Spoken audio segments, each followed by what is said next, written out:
Bienvenue dans cette nouvelle analyse où l'on va plonger un peu dans les coulisses des marchés financiers.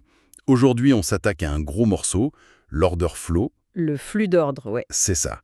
L'idée, c'est vraiment de regarder ce qui se passe à l'intérieur des bougies, de ces chandeliers verts et rouges qu'on a tous sur nos écrans. D'aller au-delà de la forme. Exactement. Et pour ça, on s'est appuyé sur des sources assez pointues. On a des tutos vidéo très pratiques de chaînes comme Captain Trading, MindMath Money, et aussi des articles plus théoriques de sites comme FXSSI qui expliquent vraiment la logique des gros poissons. Oui, et notre mission, si on peut dire, c'est vraiment de sortir de l'analyse technique classique. On va essayer de se mettre dans la tête de ce qu'on appelle les baleines, la smart money. Les institutionnels. Voilà, ces acteurs qui brassent des volumes colossaux. Et on va voir que leur vrai problème, c'est pas tant de savoir si le marché va monter ou baisser, mais c'est comment je fais pour entrer ou sortir mes millions sans tout casser. C'est un tout autre jeu. Du coup, on vous propose un plan en plusieurs étapes. D'abord, on va voir le problème fondamental de ces géants. Ensuite, on parlera de la liquidité, ce fameux carburant du marché. Et de la fameuse chasse au stop. Ah oui, celle-là, on va en parler. Et enfin, on verra un outil un peu particulier, le footprint chart, pour essayer de lire entre les lignes et peut-être arrêter d'être la liquidité des autres. Arrêtez d'être le pion, ouais. Bon alors, commençons par le début. Le problème de ces fameux géants. Pour un trader particulier, c'est simple. On veut acheter, on clique, l'ordre est exécuté quasi instantanément. Mais comment fait une institution, une banque, pour placer un ordre, disons, de 100 millions de dollars, sans que son propre ordre fasse exploser le marché contre elle? Bah, c'est là que tout commence. C'est un vrai casse-tête pour eux. Leur plus grande force, c'est leur taille. Mais c'est aussi leur pire faiblesse. Ils font face à des défis que le particulier ne peut même pas imaginer. Le premier, c'est le slippage. Le slippage, ouais. C'est-à-dire que le prix obtenu n'est pas le prix visé. C'est exactement ça. Mais à une échelle, disons, catastrophique pour eux.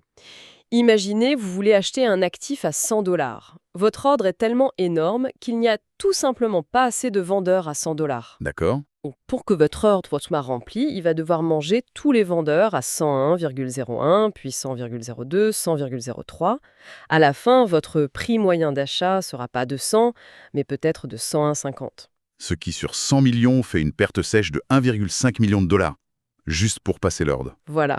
Vous avez perdu de l'argent avant même de savoir si votre trade était bon. C'est comme essayer de remplir une piscine avec une lance à incendie. Ça éclabousse partout et on perd la moitié de l'eau. D'accord, donc premier problème, le slippage. C'est ça. Le deuxième, qui va avec, c'est le front-running. D'autres acteurs, souvent des algorithmes ultra rapides, sont conçus pour détecter ces gros ordres qui arrivent. Il voit la lance à incendie arriver. Exactement.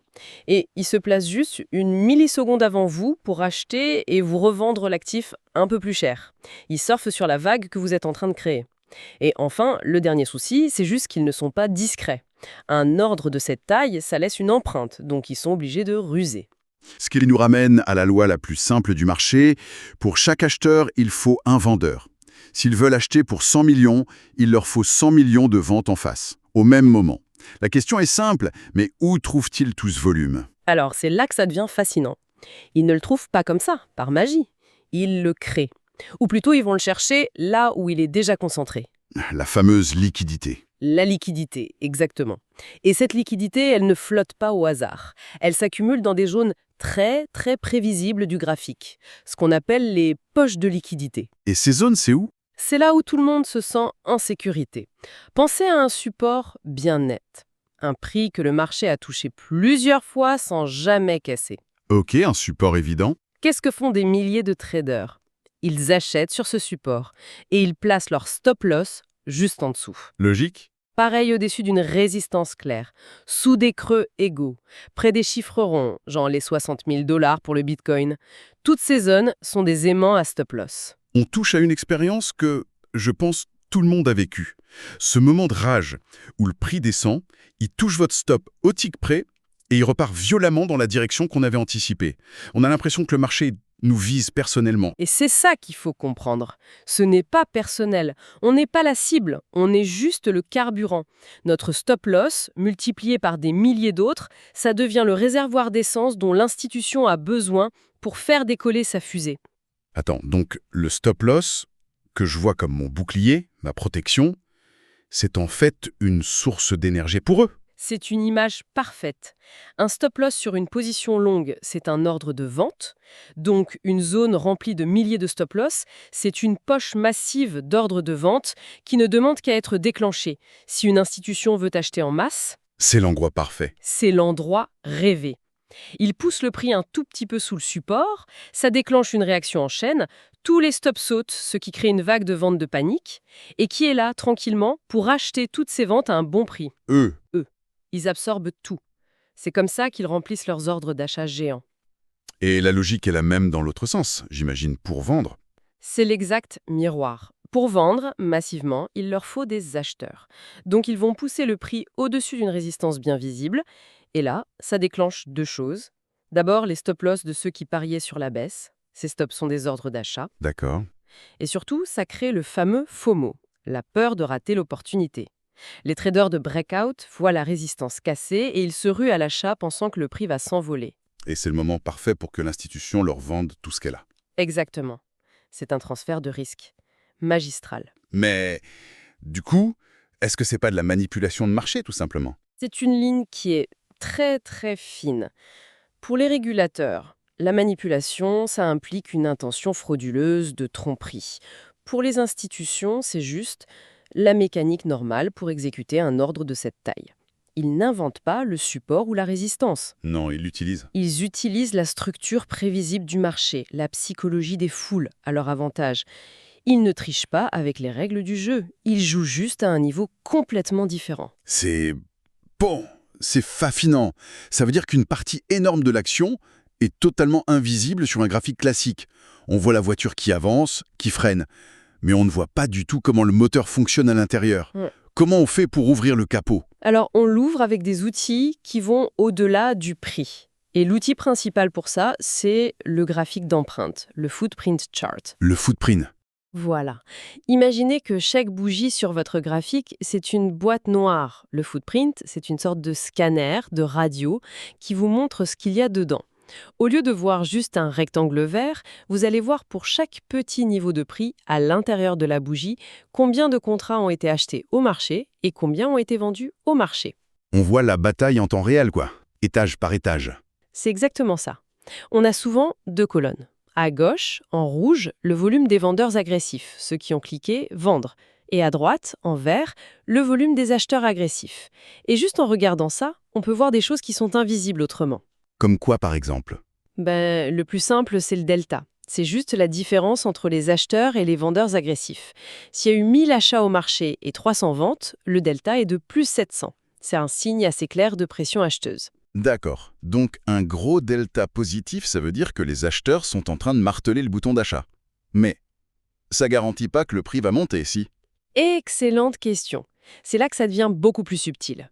Un delta élevé, ça ne suffit pas. L'information la plus importante que le footprint nous donne, c'est de voir comment le prix réagit à ces agressions. Et ça nous amène à deux concepts vraiment clés. L'absorption et l'initiation. Absorption et initiation. Alors, explique-nous ça. Commençons par l'absorption. C'est le concept le plus contre-intuitif et peut-être le plus puissant. Imaginez, le prix baisse, il arrive sur un support. Et là, sur le footprint, on voit apparaître un déséquilibre vendeur énorme.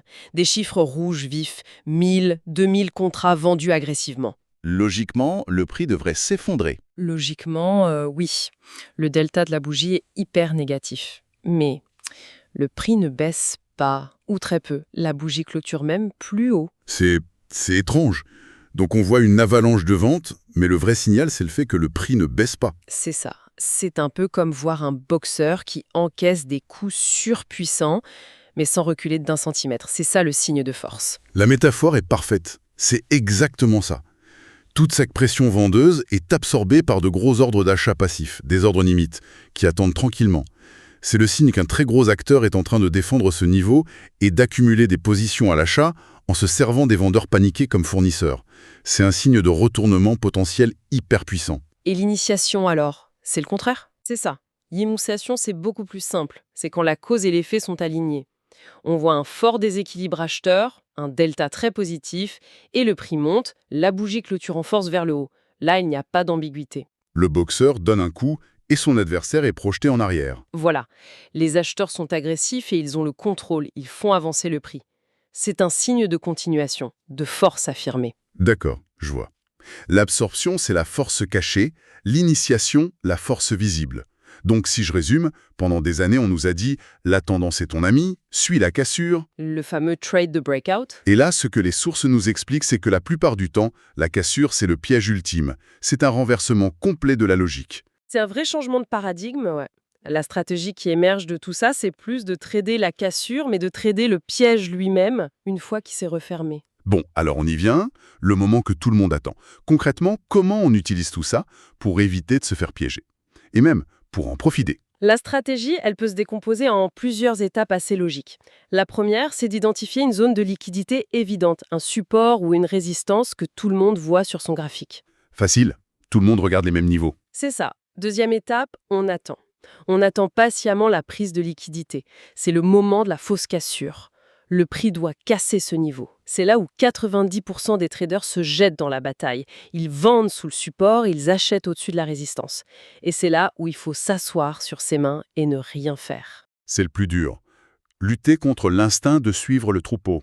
Ah, c'est le plus dur, oui. Parce qu'ensuite vient la troisième étape, le moment clé. On cherche la confirmation du piège. Et pour ça, il faut deux choses. D'abord, le prix doit réintégrer rapidement le niveau qu'il venait de casser. Il doit remonter au-dessus du support, par exemple. Voilà. Et c'est à cet instant précis qu'on zoome sur le footprint. On cherche des signes massifs d'absorption. Juste sous le support, pendant la fausse cassure, on veut voir des énormes chiffres rouges, mais une bougie qui refuse de baisser et qui remonte. C'est notre signal. C'est la preuve que les institutions ont tendu le piège et sont en train de charger leur position. Et cette réintégration, elle doit être rapide. C'est une question de combien de temps? Une ou deux bougies? C'est là que ça devient un peu subjectif, non? C'est là qu'est tout le savoir-faire. Idéalement, c'est violent et rapide. La mèche passe sous le support et le corps de la bougie clôture au-dessus. Plus c'est rapide, plus le rejet est fort. Si le prix reste plusieurs bougies sous le support, là le scénario du piège s'affaiblit. Il faut voir une réaction quasi immédiate. D'accord. Et si on a cette confirmation, réintégration rapide et les signes d'absorption sur le footprint, quelle est la dernière étape? La quatrième étape, c'est de se positionner, mais avec les institutions. L'entrée se fait après la réintégration et dans le sens inverse de la fausse cassure.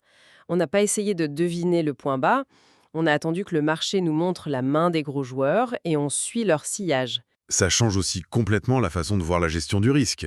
Si on suit cette stratégie, placer son stop-loss juste sous le creux évident, comme on l'apprend partout, C'est se désigner soi-même comme la prochaine liquidité. c'est ça. Il faudrait le placer bien plus loin, du coup, pour tenir compte de la volatilité. C'est la conclusion logique. Et ça implique forcément de réduire la taille de sa position. Si ton stop est plus large, pour éviter tout ce bruit, tu dois prendre une position plus petite pour que ton risque en euros reste le même. Par exemple, toujours 1% de ton capital. C'est ça la gestion du risque pro. Pour résumer un peu tout ça, ce qu'il faut vraiment retenir, c'est que les marchés sont guidés par cette quête incessante de liquidité. Les mouvements qui nous semblent illogiques, manipulateurs, sont souvent la conséquence directe de cette mécanique. Les outils comme le footprint, c'est pas une boule de cristal, mais ça permet de décoder ce qui se passe sous la surface. C'est une plongée qui change vraiment la manière de lire un graphique, ouais. C'est comme apprendre à lire une nouvelle langue. Et pour conclure, on voulait partager une pensée finale qui synthétise bien tout ça. La prochaine fois qu'un niveau de support ou de résistance que tout le monde a sur ses écrans est sur le point de céder et que l'excitation monte, au lieu de se demander comment je peux participer à la cassure, la question la plus intelligente à se poser est peut-être qui est en train de se faire piéger en ce moment et qui est de l'autre côté du trade. Et si on n'a pas de réponse claire à cette question, il y a de fortes chances que ce soit nous, la liquidité.